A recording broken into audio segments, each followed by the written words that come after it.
Hi everyone. In this short video today, I'm going to speak about networking and how you should structure these emails if you are going to network with people in your field. This is an example of something I would have sent back in around 2012 when I was in the second year of my degree. And for the first couple of years, I was sending a lot of emails like this. I wanted to be a strength and conditioning coach, but I didn't really know any S&C coaches. So I had to find people on Google, get in touch with them, pick their brains, ask them questions. Now, the key here is that you keep the email really short. You don't want to write a huge essay. People are very, very busy in this field, or many of the fields that you're going to be entering. People to get in touch with probably won't have that much time. So, on face value, if the email is really, really long, it's going to reduce the chance of you getting a reply. So, this is an example one. This was sent to Mark Noon. He was the head of the Academy of Sports Science at Coventry City at the time. So I'm just going to go through this really quickly. So as I said in previous videos, getting a title right, dear Mr., dear Mrs., dear Doctor, etc.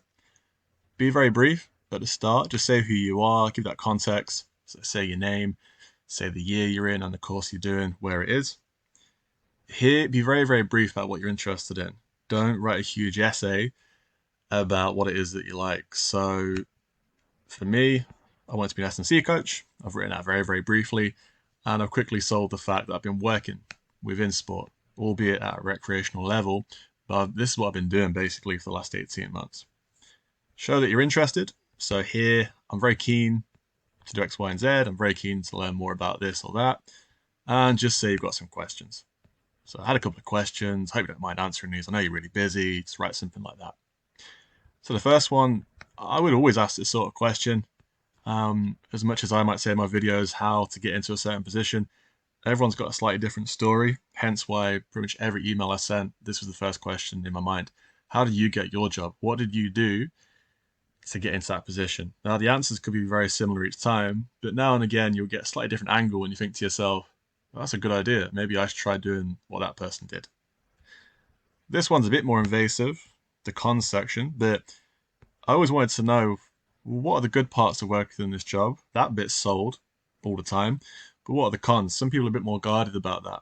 And it's not to say that everyone's going to reply and give you a really honest answer about the negatives of working in the field you're interested in. But I always ask that question. Slightly invasive, but I don't think it's overly nosy or personal, at least in my opinion. Here, I ask about additional qualifications. Now, do your homework before you do this. It shows that you lack initiative. If you just say, well, what do you think I should do? You need to show a little bit that you are looking. So this bit highlighted here, I say, well, apart from UKSCA, so it shows that I'm aware of that, I've looked into that, the accreditation, is there anything else in particular that you would recommend as an employer to give me the best chance? Sign off very briefly, just say thank you, appreciate you're really busy. Don't be a fanboy. So if this is the team that you support, so for example, if for me as a Leicester City fan, if I emailed Leicester City and at the end to the big paragraph how much I love the club, in your mind that might sound like a good idea, shows you're passionate, you're interested. It takes away the professionalism of what you're trying to say. So you don't need to go into that. Just say thank you for taking the time to read the email, kind regards, and your name. So that's the email. I'm very quickly going to scroll down here and just say that you need to reply if they get back to you. The amount of times I speak to students and say, how's your networking going? Yeah, this person replied, that person replied. So, oh, great. What did you say back to them? Oh, I didn't reply. You're killing yourself here if you don't reply. This whole networking thing, you're trying to make it continue. It's not just one email. You have to see it as a long-term thing. And I use this example at Coventry City because this is sort of response I would have sent. So again, dear, keep it formal. Thank you for your reply. So acknowledge that they're busy, you appreciate that, and you're really grateful they took the time to answer the questions. Say something like, here, I'm going to take this on board. Thank you. I really value what you've said. Show that humility that what they've said is really helpful for you. I'm going to take that on board. Thank you so much. You can be a bit cheeky here, as long as you say it in a polite manner. And this is what I would have said to Mark Coventry. I would have said, well, if there's any voluntary positions, anything you need me for as a student, I can come in. If you want me to help in any sort of way, anything that you need, any small jobs, I'll do that. Please let me know. And again, just nice and polite. Thank you for your insight again. Hope to speak to you again soon. And this one did lead. I got 2 weeks work experience at Coventry the following season. So I kept in touch with Mark. I still speak to Mark now, an amazing mentor over the years.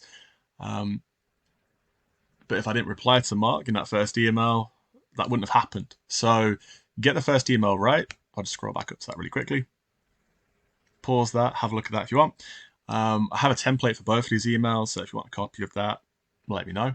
But yeah, get the email right. You can see how short this email is.